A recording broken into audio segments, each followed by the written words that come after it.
Bonjour et bienvenue sur cette vidéo intitulée « Comment devenir enseignant spécialisé ». Il se peut qu'à un moment de votre carrière d'enseignant, vous souhaitiez changer, évoluer professionnellement. Cette vidéo donne des explications sur les possibilités qui s'offrent à vous afin de devenir enseignant spécialisé.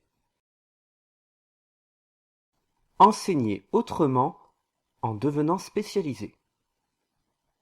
L'enseignant spécialisé exerce auprès d'élèves présentant des besoins éducatifs particuliers, liés à une situation de handicap, une maladie ou des difficultés scolaires importantes. Il assure une mission de prévention des difficultés d'apprentissage, de remédiation aux difficultés persistantes d'acquisition ou d'adaptation à l'école. L'enseignant exerce sa mission au sein des réseaux d'aide spécialisés aux élèves en difficulté, les RASED, des sections d'enseignement général et professionnel adapté, les SECPA, ou les établissements régionaux d'enseignement adapté, les EREA. Il peut s'agir également des unités localisées pour l'inclusion scolaire, les ULIS. Comment devenir enseignant spécialisé? Pour devenir enseignant spécialisé, l'enseignant doit obtenir le certificat d'aptitude professionnelle aux pratiques de l'éducation inclusive, le CAPI. Il peut être présenté en candidat libre ou après un stage de préparation.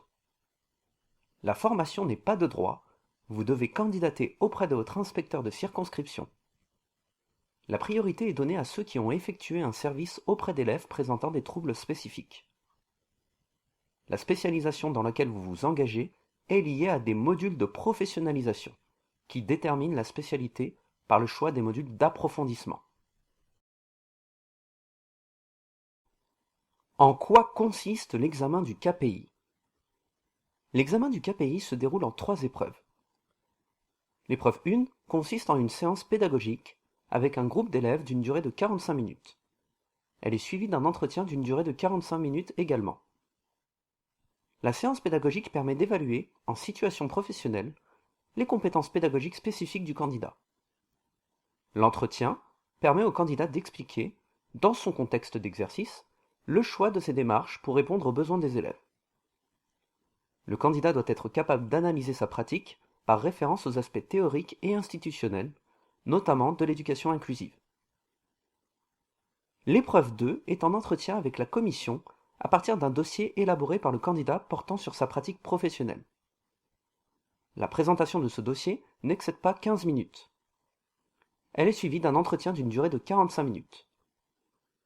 Ce dossier de 25 pages maximum est communiqué aux membres de la commission au plus tard 15 jours avant la date fixée pour l'épreuve.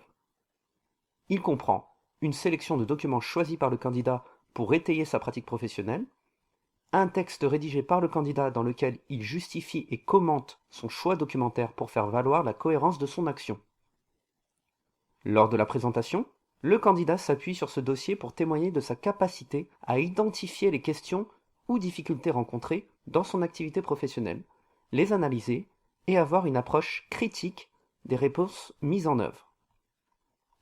L'épreuve 3 consiste en une présentation orale de 20 minutes témoignant de son rôle de personne ressource en matière d'éducation inclusive et de sa connaissance des modalités de scolarisation des élèves à besoins éducatifs particuliers, suivi d'un échange d'une durée de 10 minutes avec la commission.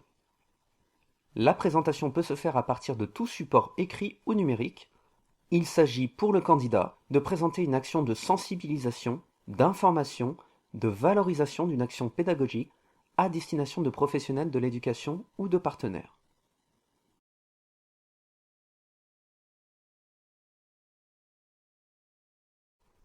Merci d'avoir regardé cette vidéo. Si vous l'avez aimée, merci de la liker, de la partager ou de la commenter. Si ce n'est pas déjà fait, n'hésitez pas à vous abonner à la chaîne. On se retrouve très bientôt pour une prochaine vidéo.